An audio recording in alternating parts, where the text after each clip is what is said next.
Bismillahirrahmanirrahim. Alhamdulillahirabbil alamin. Assalamualaikum warahmatullahi wabarakatuh. Alhamdulillahilladzi alafa baina qulubina wa asbahna bi ni'matihi ikhwana. Asyhadu an la ilaha illallah wahdahu la syarika lah wa asyhadu anna Muhammadan abduhu wa rasuluhu sallallahu la nabiyya ba'dahu. Usikum bitaqwallah faqad fazal muttaqun. Ya ayyuhalladzina amanu ittaqullaha haqqa tuqatih wa la tamutunna illa wa antum muslimun wa taqullaha wal tanzur nafsun ma qaddamat lighad wa taqullaha innallaha khabirun bima ta'malun. Qala Allah ta'ala fi kitabil karim a'udzu billahi minasyaitonir rajim. Bismillahirrahmanirrahim. Qul in kuntum tuhibbunallaha fattabi'uni yuhibbukumullahu wa yaghfir lakum dzunubakum wallahu ghafurur rahim. Sadaqallahul azim. Bapak-bapak, para tokoh yang dimuliakan Allah, ibu-ibu yang dimuliakan Allah, kehasa dan dimuliakan Allah, alhamdulillah segala puji syukur sudah sepantasnya terus kita panjatkan kepada Allah Subhanahu wa taala. Karena terbukti Allah juga masih terus banyak kita nikmat sampai hari ini. Nikmat sehat, saya pikir nikmat yang sangat besar ya Allah. Nikmat usia, nikmat kehidupan juga ada nikmat yang sangat besar dari Allah Subhanahu wa taala. Dan tentu saja nikmat yang paling besar adalah iman dan Islam.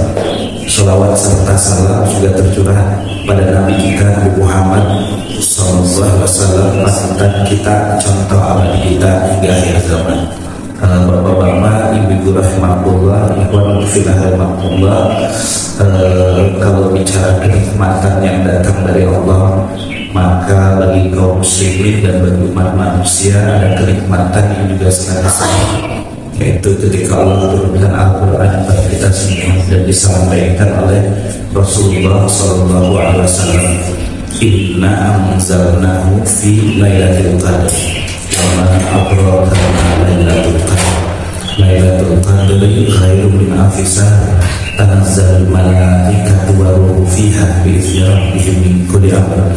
Salamun hiya hatta matla'il fajr. Al-Quran itu sedemikian hebatnya, sedemikian menakjubkan, sehingga apapun yang ada dalam Al-Quran itu pasti kebaikan bagi umat manusia. Dan ini nikmat yang sangat besar dari Allah Subhanahu wa taala. Seharusnya kita mensyukuri nikmat itu, sehingga dengan mensyukuri nikmat itu Allah tambah-tambahkan nikmatnya. La in syakartum la azidannakum wa la in kafartum inna 'adzabi lasyadid, gitu ya. Jadi bapak-bapak rahimahullah, tidak ada memang kitab yang lebih menakjubkan daripada Al-Quran yang Allah turunkan.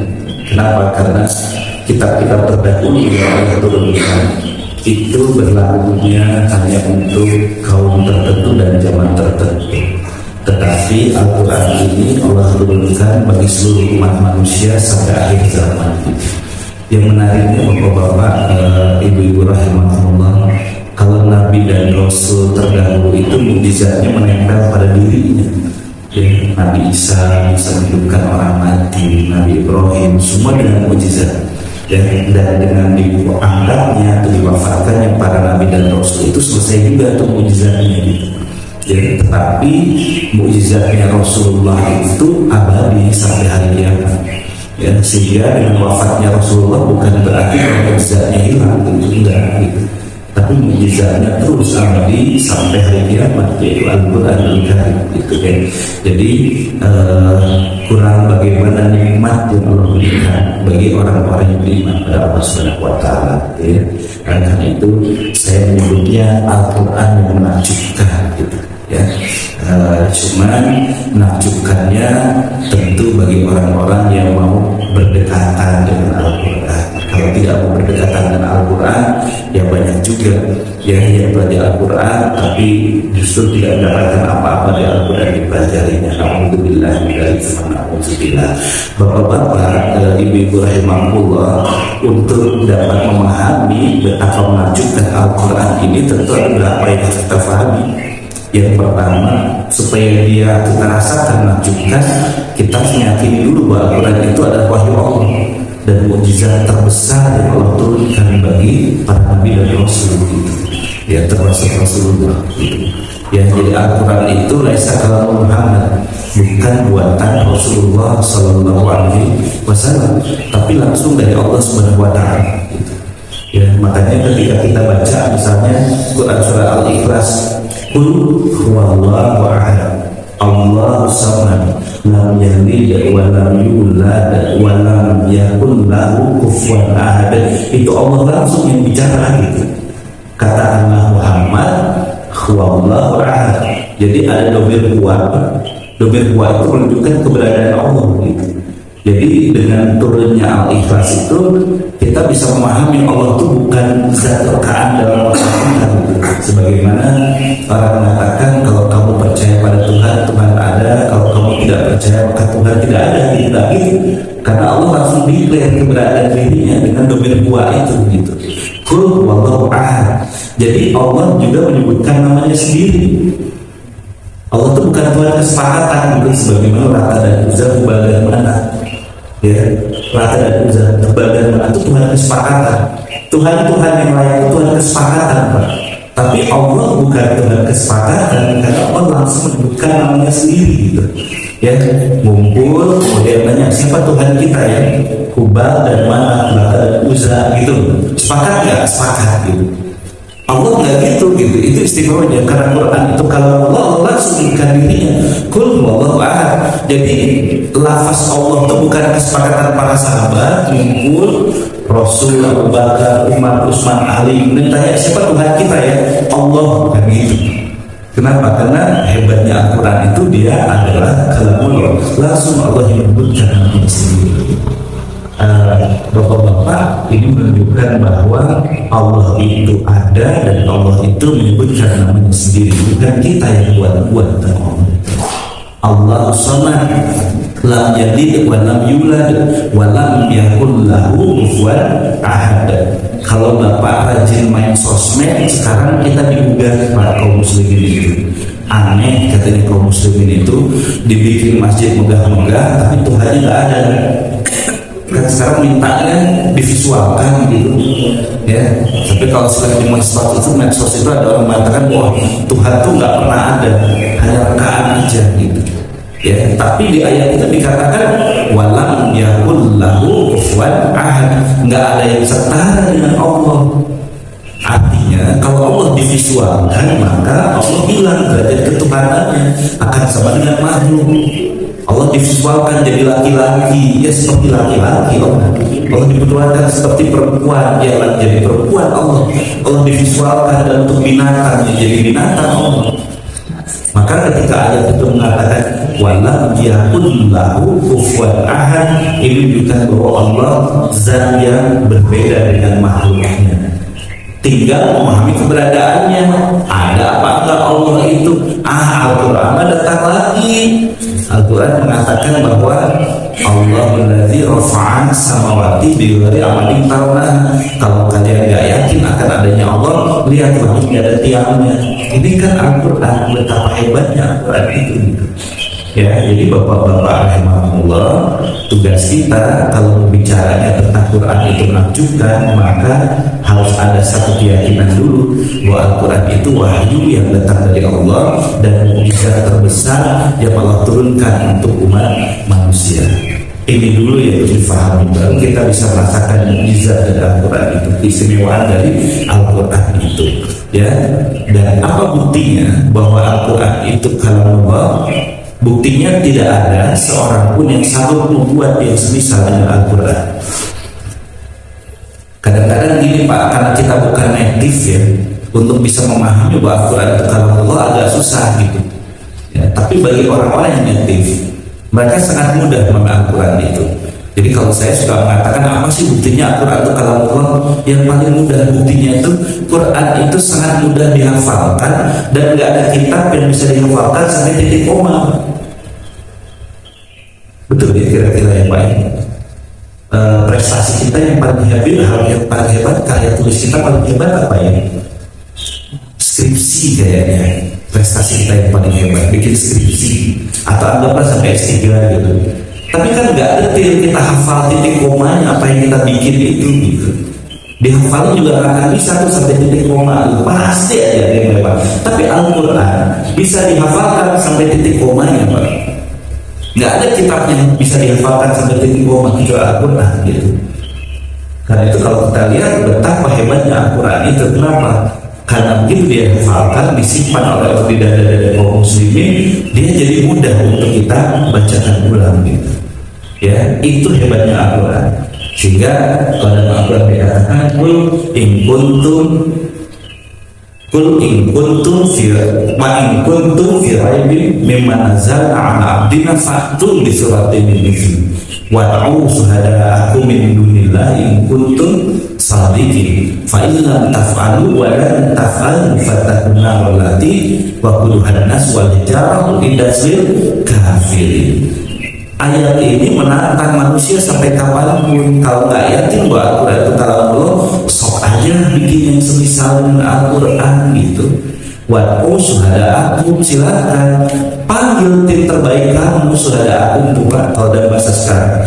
Kalau kita disuruh bikin jembatan yang terindah, yang termegah, kita akan kumpulkan tim yang terbaik untuk membuatnya. Nggak mungkin dong kita akan ngumpulin orang yang biasa-biasa aja, karena ini proyek yang luar biasa hebatnya. Kita pasti ngumpulin tim yang terbaik. Al-Quran menantang, kalau kalian nggak mempercayai bahwa Al-Quran itu kalau Allah, silahkan kumpulkan tim terbaik kamu untuk yang bisa membuat semisal dengan Al-Quran. Maka dikatakan fala taf'alu wa la taf'alu wa illa taf'alu, kalau dulu kamu nggak bisa membuatnya, wa la taf'alu, selamanya kamu nggak akan bisa membuatnya. Maka gimana? Fattaqun nar allati waquduha an-nas wal hijaratu iddasil kafirin. Lebih baik kamu takut saja pada api neraka yang bahan bakarnya manusia dan batu, yang disediakan bagi orang-orang yang kafir. Upaya membuat Al-Quran dari dulu itu sia-sia, nggak pernah berhasil. Yang semisal Al-Quran dibuat nggak pernah berhasil. Sampai sekarang pun Allah tetap menantang itu, karena mukjizatnya abadi sampai hari kiamat. Nggak akan ada yang bisa membuat yang semisal dengan Al-Quran, dan itulah indahnya Al-Quran. Ya, karena itu para penghafal Quran itu kalau sudah mulai meniatkan diri untuk menghafal Al-Quran, Pak, asik Pak, nikmat banget gitu. Di jalan ya bacakan Quran gitu ya, sebelum tidur dia bacakan Quran, selalu gitu, repetisi berulang-ulang, karena Al-Quran itu memang nikmat gitu. Ya, coba aja lah gitu ya.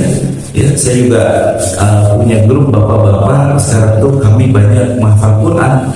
Kenapa? Karena ya daripada nanti kita hanya sekedar nongkrong gitu ya, ngobrol sama burung gitu, mendingan dari nongkrong keluarlah ayat-ayat Al-Quran dan ayat Al-Quran. Cucu datang merojaah sama akinya, cucu datang merojaah sama nininya, kan asik gitu. Ya, kan asik banget gitu. Dan hanya Al-Quran yang bisa dihafalkan seperti itu. Ya, mudah-mudahan bapak-bapak kita akan merasakan betapa menentukannya Al-Quran. Salah satu langkahnya yang tinggi dulu bahwa Al-Quran itu kalam Allah, bukan buatan Rasulullah Sallallahu Alaihi Wasallam. Dan kalau dia kalam Allah, begitu kita berdekatan dengan Al-Quran, kita seperti sedang berdekatan dengan Allah Subhanahu Wa Taala. Masya Allah, gitu ya. Lalu apa buktinya bahwa Al-Quran itu kalam Allah? Muhammad tidak pernah buat Al-Quran. Buktinya apa? Buktinya dikatakan bahwa waladhi ba'atha fil umiyyina rasulan minhum. Lafaz umiyyina ini menunjukkan bahwa Rasul tidak bisa membaca tulis sebelum menerima wahyu dari Allah Subhanahu wa Ta'ala. Setelah menerima wahyu gimana? Para ulama berdebat. Ada yang mengatakan bisa baca tulis, buktinya Rasul membuat surat-surat utusan. Lalu kemudian ada yang mengatakan tetap fil umiyyina, tapi Rasul menghafalkan Al-Quran itu talaqi langsung dengan Jibril. Ini menunjukkan bahwa Muhammad tidak pernah buat Al-Quran gitu ya. Jadi bukan kalamul bashar Al-Quran itu ya.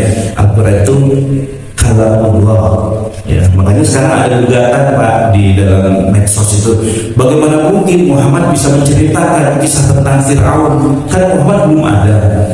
Apa Muhammad dejavu ke masa lalu ya, lalu kemudian bisa ceritakan Fir'aun? Ya enggak, ini kan kalamullah. Laqad kana fi qasasihim ibratun, kisah-kisah itu Allah tunjukkan pada Rasulullah untuk jadi pelajaran. Karena kan Allah yang menciptakan segalanya gitu. Allah tahu apa yang sudah terjadi dan apa yang akan terjadi gitu. Ya, jadi bukan kemudian kayak orang sekarang jadi apa namanya ya? Karena Rasul bicara juga tentang masa lalu, jadi seolah Rasul masuk ke time tunnel gitu ya, lalu kemudian pindah ke masa lalu gitu, balik lagi, enggak gitu. Tapi kalau saya lihat pembahasan liar tentang Al-Quran itu sampai seperti itu sekarang gitu. Padahal begitu kita pahami, oh dia kalamullah, bahkan bicara tentang surga dan neraka yang kelak akan kita hadapi setelah kita wafat nanti, kan gitu, karena Allah yang memberitakannya. Jadi bapak-bapak, inilah salah satu keistimewaan Al-Quran, dan Al-Quran ini mukjizat yang abadi sampai hari kiamat.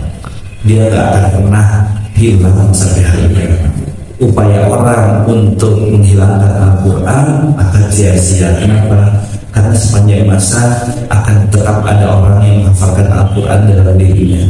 Ya, itulah hebatnya gitu. Karena itu bersyukurlah kalau bapak-bapak hari ini menikmati kembali untuk mulai menghafalkan Al-Quran, Pak. Ya, kalau saya Pak, cara saya menghafalkan Al-Quran itu di rumah saya itu Pak, sekarang kertas tulis. Jadi saya nulis dulu sampai 7 kali Pak, untuk mudahkan menghafal Quran. Nanti kalau udah 7 kali hafal Pak dengan sendirinya, beserta tulisannya. Gitu. Jadi model dulu ternyata orang-orang tua kita pakai sabak gitu ya Pak ya, nulis gitu, nanti dihapus lagi, tulis lagi 7 kali, dihapus lagi, itu supaya menghafal gitu. Jadi mengikat itu dengan tulisan gitu ya. Nah kita yang sudah berumur ya, sudah di atas 40, tentu sulit kalau sudah menghafal baca gitu ya, sulit gitu. Gimana supaya tetap bisa menghafal Al-Quran? Mulai dicatat. Aduh saya nggak bawa ya, saya biasanya bawa catatan Al-Quran saya gitu.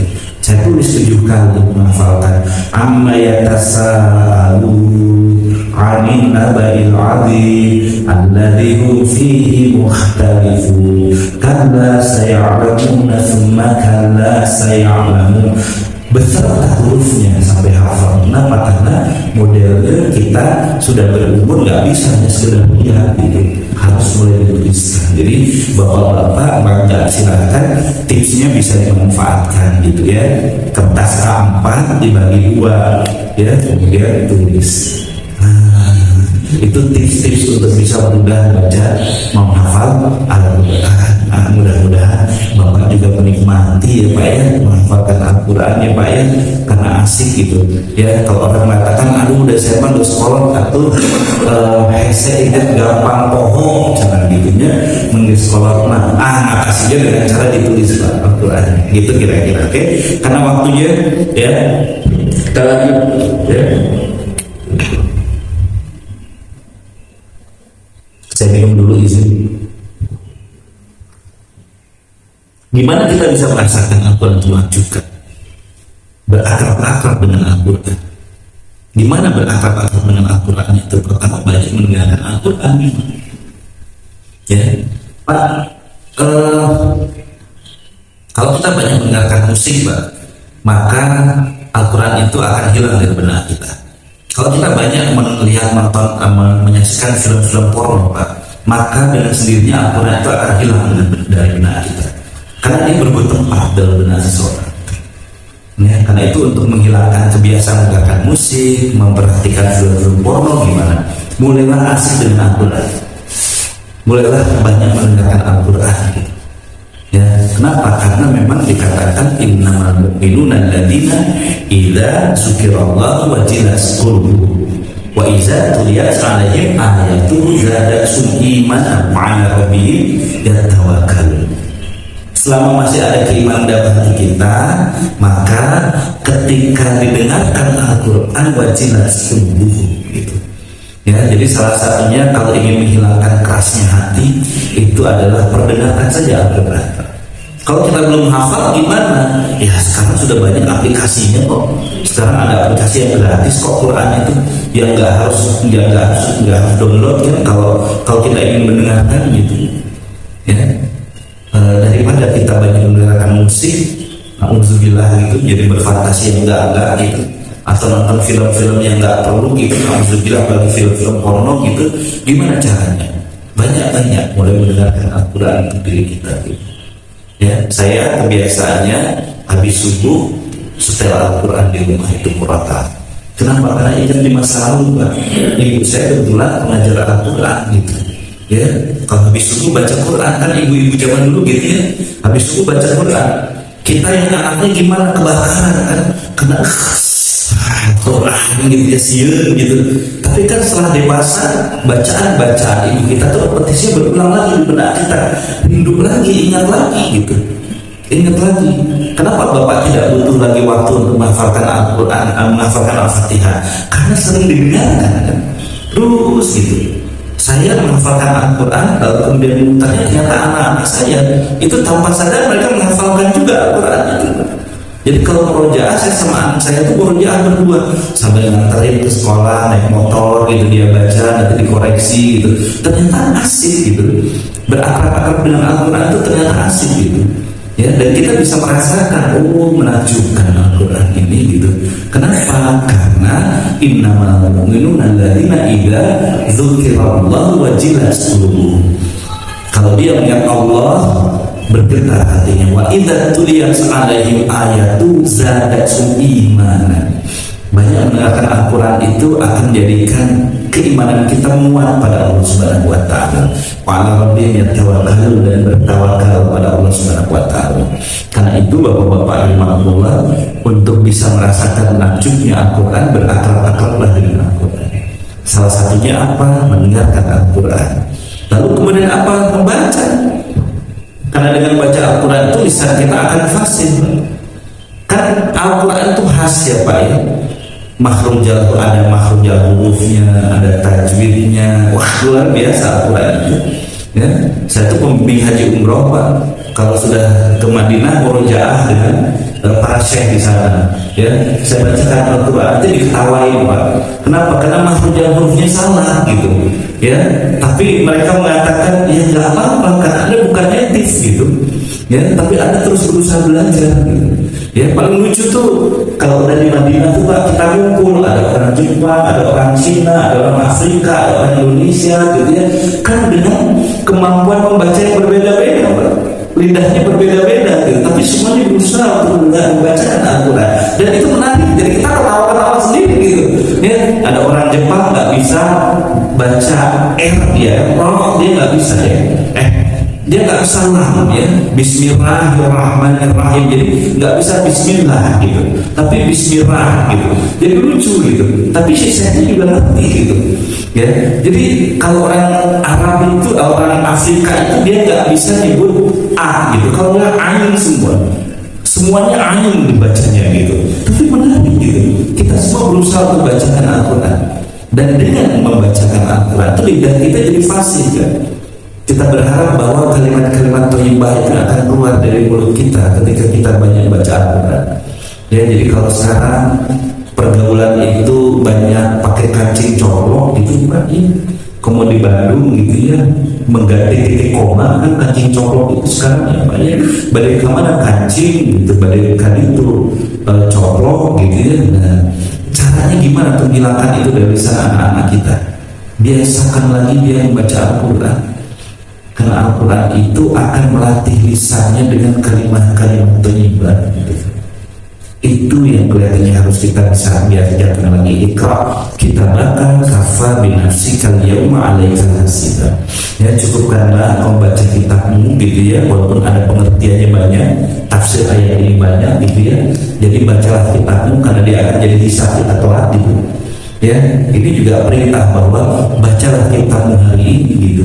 Ya, karena dengan membaca kitab itu lisan kita akan jadi fasih. Ya, mudah-mudahan kita bisa merasakan nikmatnya Al-Quran karena kita banyak membacakan Al-Quran itu ya. Lalu kemudian apa? Menghafalkan Al-Quran. Inna nahnu nazzalna dzikra wa inna lahu lahafizun. Kenapa lafaznya nahnu? Kan orang-orang orientalis suka mengatakan bahwa kenapa kok lafaznya nahnu ya? Berarti Tuhan yang kaum muslim itu banyak gitu. Karena di sini lafaznya nahnu gitu. Ya, ternyata ayat ini rahasianya inna nahnu nazzalna dzikra, kamilah menurunkan Al-Quran itu. Gimana maksudnya? Dari Allah ke Jibril, ke Rasulullah, kepada sahabat, kepada penghafal Quran, sampailah kepada kita sekarang. Inna nahnu lahafizun, kamilah yang menjaganya. Karena itu kalau kita ini disetarakan dengan Rasulullah, disetarakan dengan malaikat, jadilah penghafal Al-Quran gitu. Ini harus kita biasakan gitu. Ya, mulailah jadikan anak-anak kita sebagai penghafal Al-Quran, cucu-cucu kita sebagai penghafal Al-Quran. Pemberian dari dulu zaman kita nggak banyak yang begini gitu.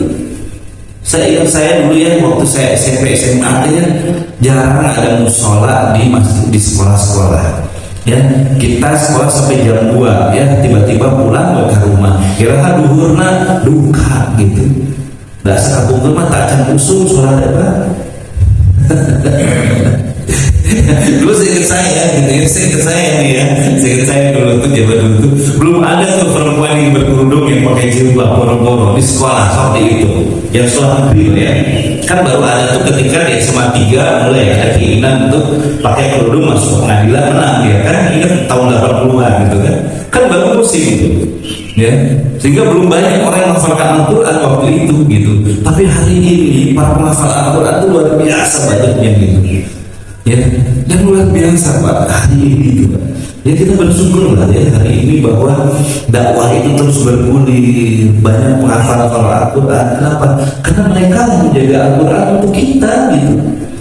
Jadi bersyukur sebenarnya kalau anak-anak kita jadi penghafal Al-Quran, dan orang yang menghafal Al-Quran itu lebih khusyuk Pak. Saya terapi anak saya yang kedua itu dia agak lincah Pak, laki-laki agak lincah gitu ya. Dulunya bukan hiperaktif ya, setengah hiperaktif gitu ya. Kalau belajar matematika kan kepalanya di atas, kakinya di atas gitu, kepalanya di bawah. Indung nanti bari nulis, bari apa dia mah gitu, nanti dia dapat gitu. Pas UN 10 Pak matematikanya Pak gitu. Gimana caranya supaya dia bisa lebih tenang? Saya minta dia menghafal Al-Quran sehingga lebih khusyuk gitu, lebih khusyuk. Oh iya gitu ya, untuk mengatasi kegelisahan. Ternyata kalau orang gelisah, orang kemudian gak khusyuk, gimana caranya? Mulailah menghafal Al-Quran gitu. Dia akan tenang, dia akan lebih khusyuk gitu. Kenapa? Karena inna nahnu nazzalna dzikra wa inna lahu lahafizun. Siapakah yang menjaga Al-Quran itu? Para penghafal Al-Quran. Ya, karena itu nggak ada apa? Tidak ada alasan untuk tidak menghafal Al-Quran dengan mengatakan tidak dimantos sepuh atau hese ingernata itu. Ya, terus aja berusaha. Yang mengikatnya siapa nanti? Allah yang akan mengikatnya untuk kita. Betul Pak. Bapak begitu berhadapan dengan An-Naba saja. Ya, An-Naba itu kan surat apa? Juz 30 ya. Cukup panjang. Begitu baca kan panjang, bisa kumaha ya bisa apa gitu. Betul nggak? Tapi dicoba di An-Naba itu tiba-tiba hafal. 7 kali aja Bapak baca terus surat An-Naba itu dibaca dan fokus. Nanti tiba-tiba hafal tuh ayat itu gitu. Itu Al-Quran gitu. Itu istimewanya. Jadi bisa dicoba ya. Kalau sudah seperti itu kita akan merasakan betapa menakjubkannya Al-Quran ini ya. Oke. Lalu kemudian apa lagi? Tadabbur baca Al-Quran. Afala yatadabbaruna Al-Quran walau kana min indi ghairillahi lawajadu fihi ikhtilafan katsiran. Ternyata ini Pak kuncinya. Setiap kita menerima Al-Quran, makin kita baca, makin terasa bodoh kita. Al-Quran itu makin luas. Saya paling suka ayat ini, ayatnya saya suka ini. Ya ayyuhalladzina amanu taqullaha wal tanzur nafsun ma qaddamat lighad. Oke? Begitu kita tadabburi Pak. Kenapa dia pakai lafaz nazar? Kenapa nggak pakai roha? Padahal dalam bahasa Arab kalau melihat itu kan roha.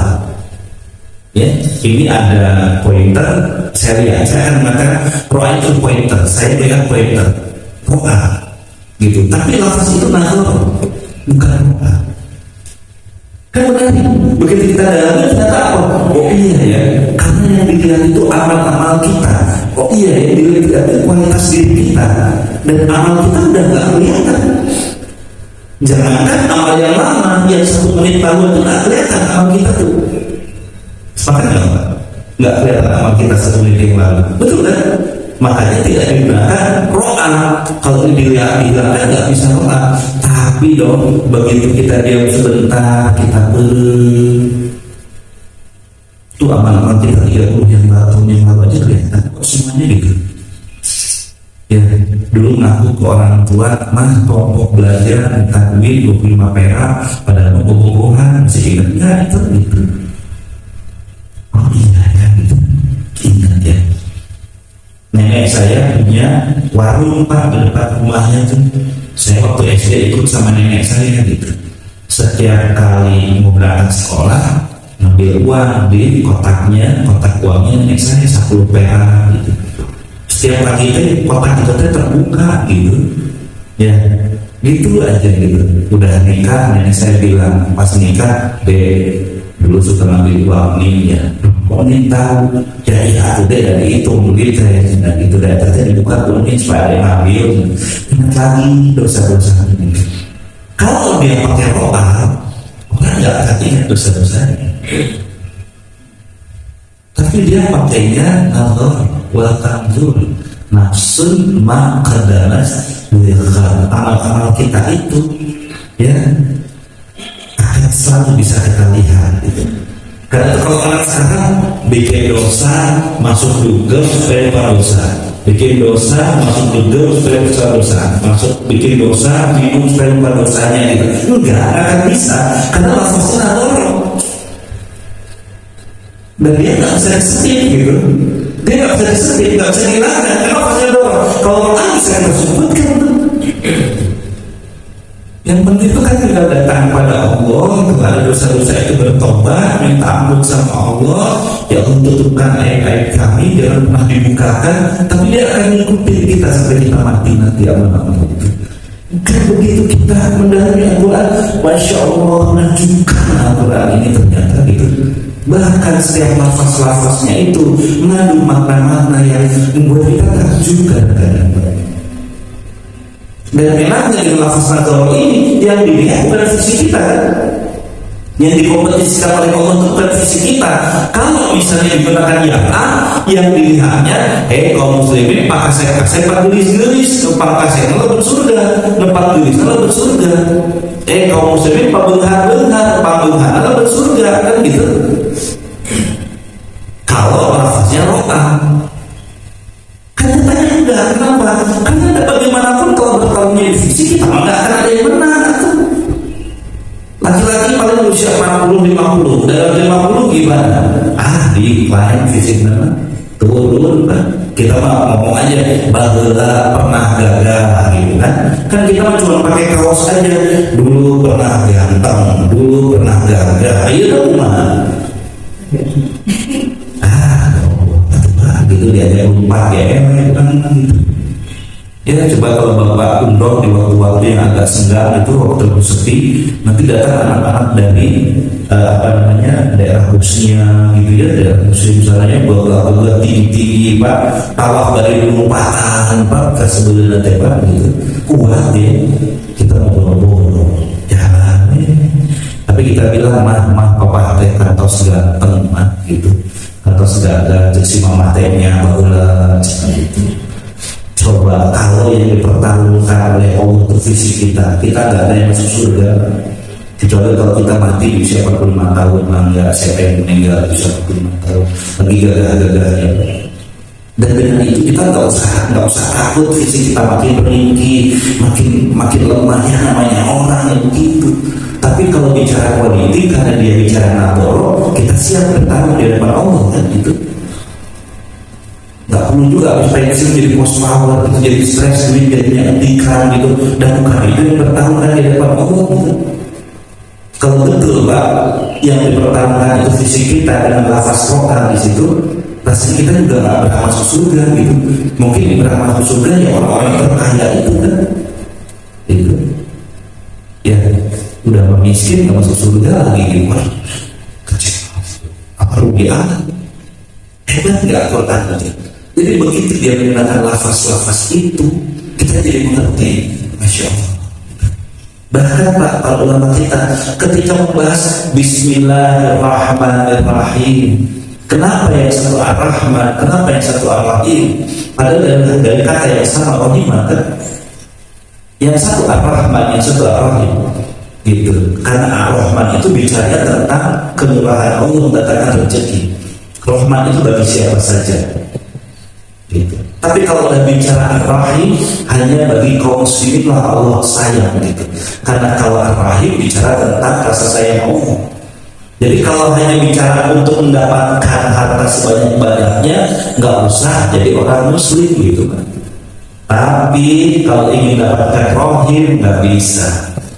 Kalau hanya untuk dapat duit, nggak usah bicara hal haram, karena maha rahmannya Allah. Allah turunkan rezeki pada siapa saja yang Allah inginkan, dikasih sama Allah. Nggak usah bicara hal haram, bukan? Gitu. Ya, tapi yang kita inginkan Bismillahirrahmanirrahim. Keluar rumah cari nafkah, Bismillahirrahmanirrahim. Ya Allah, datangkanlah rezeki-Mu ya Allah, datangkanlah kasih sayang-Mu juga kepada kami ya Allah. Kan jadi dalam banget Pak. Kan kita jadi merasa Masya Allah ya, Al-Quran menakjubkan begitu kita minta duitnya gitu. Ya, makanya teman saya bilang, aduh begitu dia belajar Al-Quran seperti masuk ke dalam lautan ilmu yang gak ada batasnya. Ini kan betapa bodohnya kita gitu, betapa maha hebatnya Allah Subhanahu wa ta'ala gitu. Masya Allah ya. Jadi mudah-mudahan bapak-bapak rahimahullah dengan ngobrol-ngobrol kecil seperti ini, yang sudah jam berapa ini, 5:30 nanti saya hentikan gitu ya. Mulailah belajar Al-Quran itu lebih detail lagi, karena dia keindahan orang-orang yang tadaburi Al-Quran itu. Jadi mudah-mudahan di sini juga nanti ada kajian tafsir gitu ya, karena asik ya. Saya belajar tafsir itu 5 tahun lebih Pak. Ternyata nikmat gitu belajar tafsir itu, benar ya, ayat bil hadis, ayat bil Quran gitu ya. Jadi rasa bahwa betul ya, kalau kita dengan diberikan Al-Quran itu, Masya Allah ya. Hanya sekarang Al-Qurannya na'udzubillah kalau lebih banyak dijadikan menjadi ya. Apalagi kenikmatan Al-Quran itu dapat Allah menakjubkan, karena dia adalah informasi awal yang harusnya masuk ke dalam benak seseorang. Harusnya seorang muslim itu yang ada di benaknya itu Al-Quran, bagi yang lain gitu, jangan kembali gitu. Kenapa? Karena Al-Quran itu maklumat sabiqah indal insan ya. Maklumat sabiqah itu informasi awal yang harusnya masuk ke dalam manusia. Harusnya Al-Quran dulu baru yang lain gitu. Kenapa? Karena begini Pak, kalau kita bicara tentang kekuatan informasi ya, misalnya ya, oke, ini saya lewat dulu. Ini Pak, misalnya menutup aurat. Kan menutup aurat, kalau kita bicara Al-Quran, datang dari Al-Quran, menutup aurat itu ada hukumnya. Hukumnya apa? Wajib, baik atau halal. Kecenderungannya apa? Suka atau ingin. Aktivitasnya gimana? Lakukan gitu. Kenapa? Karena dia baca Quran, dan Al-Quran itu dikatakan bahwa perempuan itu menutup aurat. Tapi kalau misalnya tidak, gimana? Kalau kata orang liberal, gimana? Nutup aurat itu nggak penting, tidak perlu gitu. Jadi gimana? Benci, tidak ingin. Lalu gimana ketika dia baca ayat tentang kewajiban tutup aurat? Tinggalkan. Kenapa? Karena informasinya yang lain dulu yang masuk ke dalam benaknya gitu. Kan bukan cuma ini, bukan cuma ini. Hari ini bagaimana tiba-tiba kita bisa harus menerima LGBT? Ngerti nggak LGBT Pak? Gimana? Padahal begitu baca Al-Quran, lutar istilah di kaumnya akan fahisata ma sababukum biha ahli min al-alamin. Lalu ketika mengatakan kepada kaumnya, kalian melakukan kefahisatan dosa besar yang belum pernah dilakukan oleh makhluk di mana pun di muka bumi gitu. Jadi sampai dikatakan binatang saja tidak mau melakukan homoseksual gitu Pak. Al-Quran itu bilang. Tapi gimana sekarang orang tiba-tiba kok berubah homoseksual gitu? Karena kan masuk dulu ide kebebasan kan gitu ya. Tiba-tiba saya nggak pilih gender, tiba-tiba saya jadi laki-laki, sebenarnya saya pengen jadi perempuan kan gitu. Tiba-tiba ide kebebasan itu masuk. Terus gimana dong? Ya nggak apa-apa dong, laki-laki suka dengan laki-laki lagi gitu. Coba ya. Sementara Al-Quran belum apa-apa mengatakan, ya, atatuna jalan sahwatan min nisa. Kamu kok mendatangi laki-laki, haram banget laki-laki, tapi kok nggak mau ke perempuan gitu. Itu kan sindiran yang luar biasa. Keharamannya itu mutlak gitu. Tapi kenapa tiba-tiba sekarang homoseksual itu jadi hal yang biasa di tengah kita? Orang itu homoseksual karena kan informasi masuknya. Jadi jangan aja anak-anak kita Al-Quran, suruh dia banyak-banyak nonton MTV gitu. Lalu suatu saat jangan heran kalau perilaku ini menyimpang gitu.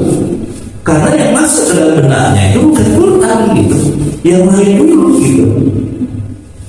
Alhamdulillah dari kemanau, ya. Sehingga ada yang mengatakan bahwa nggak penting untuk orang, yang penting untuk hati kan gitu. Padahal kalau kita bicara Al-Quran itu untuk orang gampang, lebih susah daripada untuk hati. Untuk aurat, bukan auratnya ada. Aurat perempuan itu seluruh tubuhnya kecuali bukan dan telapak tangan, atau seluruh tubuhnya termasuk bukan dan telapak tangan, kan gampang karena ada. So untuk hati ini caranya dikeresekan Pak, hati apa? Di kerudungan hatinya atau pupus Pak. Malah gak masuk akal kalau orang atau bebek belum hati. Nah, gimana menurut hati tadi gitu? Sejak kalian menikah, kalian tidak boleh suka lagi dengan perempuan lain. Nah mungkin Pak. Sejak kalian menikah, kalian tidak boleh lagi suka dengan laki-laki lain. Ya mungkin. Ada saatnya tiba-tiba kita stuck dengan seseorang, gelis bisa. Tapi yang jadi problem kan sesudahnya. Nextnya mau apa kan gitu? Kan sukanya nggak apa-apa. Gimana untuk hati? Malah tak masuk akal kalau orang sekarang yang penting itu hati. Al-Quran sederhana aja, tutup auratnya. Tapi karena informasi yang masuk lebih awal hari ini ada pemikiran liberal mengalahkan informasi yang datang dari Al-Quran, ya sudah Al-Quran jadi second priority kan gitu. Dia bicara tentang kebebasan saja sekarang gitu. Bahkan Pak, yang begini pun hari ini coba, ya, zina saja hari ini itu dianggap biasa di tengah-tengah kaum muslimin gitu. Orang begitu berojol tahu betul kok homoseksual itu haram gitu, asal dia belajar Islam. Orang begitu berojol tahu betul kok zina itu haram asal dia belajar Islam. Tapi gimana tiba-tiba hari ini kaum muslimin begitu adil terhadap hal seperti ini? Nggak apa-apa zina itu, yang penting bertanggung jawab gitu. Dan anak-anak kita semua dalam ancaman Pak. Na'udzubillah dari mana na'udzubillah. Incu-incu kita dalam ancaman semua hari ini. Kenapa? Karena orang kandung ini yang terus disebarkan di tengah-tengah masyarakatnya. Sementara Al-Quran itu semakin minim untuk bisa dipelajari kita. Akhirnya apa? Ketika bertemu dengan zina, atas faktanya boleh, baik halal, kecenderungan atas faktanya suka ingin, aktivitas zinanya lakukan. Tapi kalau dia banyak baca Al-Quran, disampaikan repetisi berulang-ulang tentang Al-Quran, dia akan ketemu dengan ayat wala taqrabu zina, jangan kamu dekati zina. Zina itu kefasikan dan dosa yang besar. Dia akan mengerti bahwa hukum atas waktunya tidak boleh, buruk haram, kecenderungan atas fakta yang benci tidak ingin, zinanya tinggalkan. Zina ini hari ini mengancam kita, mengancam anak-anak kita, generasi kita. Na'udzubillah min dzalik wa na'udzubillah. Sampai saya pernah diskusi Pak di sebuah daerah Pak, agak terpencil daerahnya. Ya, dulu ada namanya program KRR Pak, Kesehatan Reproduksi Remaja. Ya, apa programnya? Use kontrasepsi untuk remaja bayangkan. Ketika saya tanya kenapa kok harus pakai use kontrasepsi untuk remaja, Karena katanya Nepal berhasil Pak mengatasi kehamilan tidak dikehendaki. Nepal berhasil mengatasi penyebaran HIV/AIDS Pak di kalangan anak muda. Jadi gimana use kontrasepsi? Terus saya bilang kita tuh kaum muslimin gitu, kaum muslimin belum apa-apa, wala kaum zina, dan kita zina aja nggak boleh, bukan du zina use kontrasepsi kan gitu Pak. Menunjukkan nggak Quran ini karena dia merupakan perilaku pada akhirnya gitu.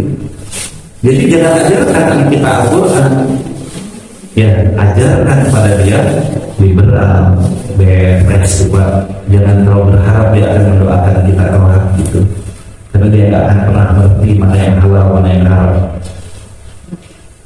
Ya, karena itu bapak-bapak ini karena waktunya sudah mepet sampai jam 6 ya. Saya sampai jam 6 kurang seperempat ya, betul ya? Ya, terus dilanjutkan untuk BWK ya. Ya, bapak-bapak saya diskusi waktu itu Pak di Sakria itu di Jakarta tentang Islam dan budi pekerti. Ya, waktu itu belum terlalu lama ada opini begini Pak di anak-anak liberal. Ya, Indonesia nggak butuh Islam. Yang Indonesia butuhkan adalah budi pekerti. Kenapa? Karena dengan maraknya dakwah ini tiba-tiba ada teroris, macam-macam lah mereka opinikan gitu Pak. Itu kan opini mereka. Jadi akhirnya usulannya agama itu nggak usah terlalu banyak kita gunakan ini budi pekerti. Mereka mengatakan dulu Indonesia ini pakai budi pekerti dan aman-aman aja gitu. Sekarang dengan banyaknya dakwah jadi malah kondisi seperti ini gitu. Itu kan cara mereka menghancurkan Islam. Pembicaranya 3, saya, ada profesor filsafat, lalu kemudian Profesor Fahmi Amhar sebagai pembicara. Mereka orang-orang pintar Pak, ya mereka bicara. Ya. Prof. Fahmi Amhar itu keluarkan bukunya Das Kapitalnya Marxis itu, Karl Marx. Dia bacakan itu kegagalan teori Marxis itu. Teori budi pekerti itu kan banyaknya dari Marxis yang dia karena kan nir agama gitu ya, dijauhkan dari agama kan. Jadi pandangan filosofis saja tentang kebajikan, kebaikan gitu. Terus juga saya menyampaikan pandangan saya bilang gini, saya sepakat bahwa budi pekerti itu sama dengan Islam karena sama-sama mengajarkan kebaikan gitu. Betul ya Pak ya? Betul saya bilang. Tapi saya bilang budi pekerti mengajarkan baik pada orang tua, sayang pada orang tua, hormat pada orang tua. Islam juga mengajarkan sayang, hormat, taat pada orang tua. Betul ya? Tapi saya bilang kalau orang tua kita meninggal, terus gimana cara mengurusi jenazah orang tua kita? Budi pekerti nggak ngajarin itu. Budi pekerti hanya bilang sayang, hormat, taat, patuh gitu. Terus gimana tata cara mengurusi jenazah orang tua kita? Nah, yang dibutuhkan Islam dan ke sana. Hormat, taat, patuh itu tidak selesai sampai di situ. Ketika orang tua kita meninggal, kita punya kewajiban untuk menyolati jenazahnya, mengkafaninya, mengurusnya, mentaatikannya, mengkafani, menyolatkan, memakamkan, melunasi utangnya, bagikan warisnya. Itu tata cara yang hanya ada dalam agama. Jadi kalau Islam ini dihilangkan dari Indonesia, saya bilang nanti kalau kita mati gimana caranya gitu. Anak kita cuma nelpon yayasan, punten panguruskan, bapak saya bungkus gitu. Yang saya mendengar lah caranya gitu, duit mah gampang gitu. Saya bilang apa orang-orang seperti itu yang kita inginkan gitu, apa generasi seperti itu yang kita inginkan. Dia menganggap ayahnya itu bisa dibayar dengan uang gitu, sebatas itu aja rasa sayangnya gitu. Alhamdulillah agama bukan sekedar norm. Agama itu isinya breakdown. Al-Quran itu bukan sekedar norm, dia breakdown amal-amal itu sampai tingkat praktis, sampai ngurusin jenazah orang tuanya itu harus gimana gitu. Makanya jangan pernah ajarkan anak kita Al-Quran, jangan pernah ajarkan anak-anak kita Islam. Dan suatu saat ketika kita meninggal, dia cuma nelfon yayasan, pengurusan jenazah ayah saya, indung saya, bodoh duit mau obat, tapi saya tengah arti cuma cara nak urusin jenazahnya. Na'udzubillah dari Zubillah. Al-Quran itu hebatnya, harusnya jadi informasi awal yang masuk ke dalam benak kita, bukan sebagai suplemen gitu. Celakanya hari ini Al-Quran itu kadang hanya jadi suplemen dalam hidup kita gitu, bukan jadi maklumat sabiqah, bukan jadi informasi awal yang itu yang membangun fondasi tingkah laku kita. Mudah-mudahan bapak-bapak ini karena waktunya terbatas ya, bisa dirasakan betapa menakjubkannya Al-Quran sebenarnya gitu ya, sehingga mereka yang dulunya jahiliyah ya, para sahabat kan dulunya jahiliyah, kalau Rasulullah dijaga sama Allah, dilindungi kan, tapi para sahabat kan mukallafah dulunya sebelum masuk Islamnya, diturunkan, diutus Rasulullah, disampaikan Al-Quran, tiba-tiba hari ini mereka jadi orang-orang terbaik dalam sejarah, orang-orang yang selalu ingin kita rindukan, bisa kita bangun lagi karakternya pada diri anak-anak kita dan generasi berikutnya. Mudah-mudahan bermanfaat. Mohon maaf atas kekurangannya, masih banyak yang bisa disampaikan. Bila taufiq wal hidayah. Wassalamualaikum warahmatullahi wabarakatuh. Waalaikumsalam.